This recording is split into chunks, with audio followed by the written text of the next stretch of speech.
Assalamualaikum students of 7th class and welcome back to your own study platform that is Fun with Oxford English.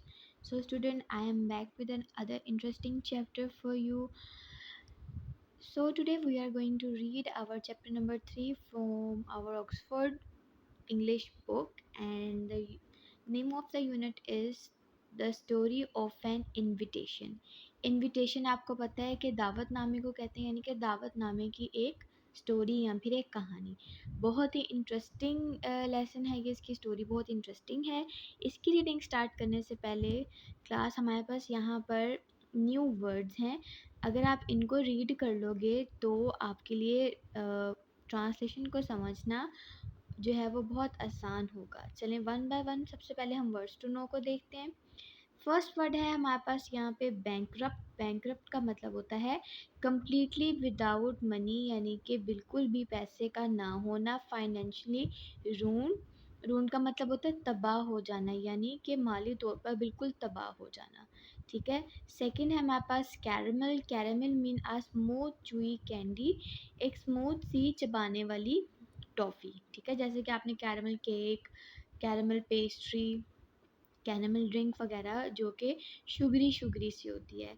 Next है हमारे पास commencement. Commencement का मतलब होता है a ceremony at which academic degrees are conferred on successful students, यानी कि ऐसी ceremony, ऐसी तकरीब, फंक्शन जहाँ पर जो है कामयाब स्टूडेंट्स को डिग्री दी जाती है। ठीक है। नेक्स्ट वर्ड है हमारे पास कॉन्डेम्ड। कॉन्डेम्ड का मतलब होता है to express strong approval of, यानी कि अपनी मजम्मत करना, किसी चीज़ के ख़िलाफ़ हो जाना, यानी कि अपनी मुकम्मल राय देना कि आप इस चीज़ से डिसएग्री करते हो। ठीक है। नेक्स्ट है कॉर्डियल। कॉर्डियल का मतलब होता है वार्म, सिंसियर एंड फ्रेंडली, दिल से, यानी जो चीज़ आपके दिल के बहुत करीब होती है, दोस्ताना ताल्लुक़ किसी से कायम करना। नेक्स्ट है डार्टमाउथ। डार्टमाउथ का मतलब है अ city in Nova Scotia, Canada. Canada का एक सिटी है जिसको ये बोलते हैं डार्टमाउथ। ठीक है। उसके बाद है डिप्लोमेटिकली। डिप्लोमेटिकली मतलब होता है टैक्टफुली, सेंसिटिवली, बहुत ही पेचीदगी से सोच समझ के कुछ करना। ठीक है। उसके बाद है दीवान। Diwan mean a long backless sofa, एक सोफ़ा जिसकी बैक नहीं होती, यानी कि टेक लगाने की जगह नहीं होती, लेंथ में होता है। अक्सर आप लोगों के घरों में भी मौजूद होगा। नेक्स्ट है आपका doughnut. Doughnut mean a small ring shape light cake, ऐसे आपने अक्सर डोनट खाए होंगे। राउंड शेप होते हैं, सेंटर से होलो होते हैं और सॉफ्ट से केक होते हैं। ठीक है। उसके बाद है ड्रडगरी। ड्रडगरी मीन टीडियस एंड अनप्लेजेंटनेस, जैसे कि बहुत ज़्यादा थक जाना या थोड़ी सुस्ती महसूस करना, जैसे कि बाज़ का इंसान काम काम बहुत ज़्यादा करने के बाद जो उसकी हालत होती है। ठीक है। नेक्स्ट है galore. Galore mean in great number, बहुत ज़्यादा तादाद में, क्वांटिटी में, नंबर्स में किसी चीज़ का मौजूद होना। नेक्स्ट है grave. Grave mean dignified and sombre in conduct और करेक्टर। करेक्टर में बहुत ही ज़्यादा पुख्ता होना, फेमस होना, डिग्निफाइड मशहूर होना। ठीक है। नेक्स्ट है mince pie. A small round pie with mince filling, गोल छोटी सी पाई, ठीक है, जिसके अंदर कीमा भरा हुआ होता है। ठीक है। नेक्स्ट है मॉर्निंग। मॉर्निंग का मतलब होता है to show grief for the dead, मरे हुए के लिए दुख का इजहार करना। स्टूडेंट MORN, मॉर्न का मतलब सुबह होता है, इसमें यू आ जाता है। ठीक है। ये फॉर एग्जांपल ये मातम के मीनिंग में आ जाता है। नेक्स्ट है pound cake. A type of a cake, यानी कि केक की एक किस्म है जो कि made from a pound of flower, pound of fruit, जिसके अंदर या तो 1 पाउंड आटा डला हुआ हो या 1 पाउंड फ्रूट डला हुआ हो। ठीक है। उसके बाद है proverbial. Proverbial mean of the nature of proverb, widely referred to famous. Of the nature of proverb यानी कि नेचर से मुतल्लिक, वाइडली रेफर टू यानी कि अच्छे तरीके से किसी चीज़ को रेफ़र करना, फेमस मशहूर। उसके बाद है सॉलमली। सॉलमली का मतलब होता है अर्नस्टली, सीरियसली, सोबरली, संजीदगी से, पूरे मन से, दिल लगा कर कुछ करना। नेक्स्ट है trying. Trying mean causing strain, hardship और डिस्ट्रेस। यानी कि सख्ती बर्दाश्त करने का मतलब को इंग्लिश में ट्राइंग भी बोलते हैं। ये TRYING ट्राइंग मेहनत करने वाला नहीं है, इसका और मतलब है tuck out. Tuck out mean a time to eat tuck food, specially sweet and pastry. यानी कि वो टाइम जिसमें आप टक फूड खाते हो, चाहे वो स्वीट की शक्ल में हो, पेस्ट्री की, यानी कि as a snack. Snack time को टक आउट टाइम बोल देते हैं। लास्ट वर्ड है हमारे पास विस्टफुली। विस्टफुली का मतलब होता है सैडली, बहुत ही उदास। विद यर्निंगली यानी सैड हार्ट से, यानी कि उदासी के साथ। ठीक है स्टूडेंट, तो अब हम इसकी रीडिंग स्टार्ट करते हैं। Bertha Sutherland hurried home from the post office and climbed the stairs of her boarding house to her room on the third floor. Bertha Sutherland उसका पूरा नाम है, वो जल्दी से पोस्ट ऑफिस से निकलती है घर की तरफ, सीढ़ियाँ चढ़ती है अपने बोर्डिंग हाउस की और अपने कमरे में पहुंचती है जो कि थर्ड फ्लोर पर होता है। Her roommate Grace Maxwell was sitting on the diwan by the window looking out into the toilet. अच्छा जी, उसकी जो रूममेट होती है ग्रेस, जो है वो दीवान पे बैठी है खिड़की के पास जो पड़ा हुआ होता है, और वो बाहर जो है वो रोशनी को देख रही होती है।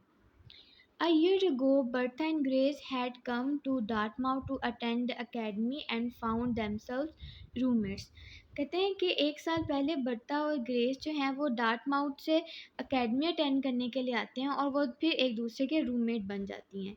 Bertha was bright, pretty and popular, the favourite of her classmates and teachers. अब उनकी पर्सनैलिटी बता रहे हैं कि बर्था जो है वो बहुत ही ब्राइट स्टूडेंट होती है, खूबसूरत होती है और अपनी क्लासमेट्स और टीचर्स में बहुत फेमस होती है, यानी कि हर एक की फेवरेट होती है। Grace was a grave quiet girl dressed in the mourning, जबकि जो ग्रेस होती है वो बहुत ही इंट्रोवर्ट होती है। इंट्रोवर्ट मीन्स जो कि थोड़ी शाय होती है, थोड़ी शर्मीली होती है, क्वाइट खामोश होती है, ड्रेस्ड इन मॉर्निंग, और उसने थोड़ा सा सैड सा ड्रेस पहना होता है। मतलब एक होता है ना एक ब्राइट ड्रेस आपकी पर्सनैलिटी को भी ब्राइट करता है, एक होता है कि बस नॉर्मल सी ड्रेसिंग करना कि आपको देख के लगे कि आप किसी दुख तकलीफ में हो। She was quite alone in the world, वो इस दुनिया में अकेली होती है। The aunt who had brought her up having recently dead, वो आंट जिसने उसकी परवरिश की होती है उसकी अभी अभी जो है वो मौत हो जाती है, यानी वो फौत हो जाती है। At first she had felt shy with bright and brilliant Bertha, starting में वो बर्था के साथ बहुत ही ज़्यादा शाय होती है, इतनी ज़्यादा बात नहीं करती। But they soon became friends, लेकिन जल्द ही वो दोनों दोस्त बन जाती हैं। The year that followed was very pleasant fun, और जिन साल उसकी दोनों की आपस में दोस्ती होती है वो बहुत ही अच्छा गुजरता है। It was almost, next page turn करते हैं, ended now, for the terminal exams had begun and in the week's time the school would close for the holidays। कहते हैं उस साल उनके पेपर भी होने लगे होते हैं और जिस वीक पेपर होने होते हैं उस वो पूरा वीक जो है वो स्कूल बंद रहता है, छुट्टियां होती हैं। Have some chocolate Grace said Bertha gaily gay, Bertha उससे पूछती है कि ग्रेस कुछ चॉकलेट्स ले लो। I got such good news in my letter tonight that I felt I must celebrate it fittingly. वो कहती है मुझे एक लेटर में एक गुड न्यूज़ मिली और मुझे लगा कि मुझे इसको बहुत ही अच्छे तरीके से सेलिब्रेट करना चाहिए।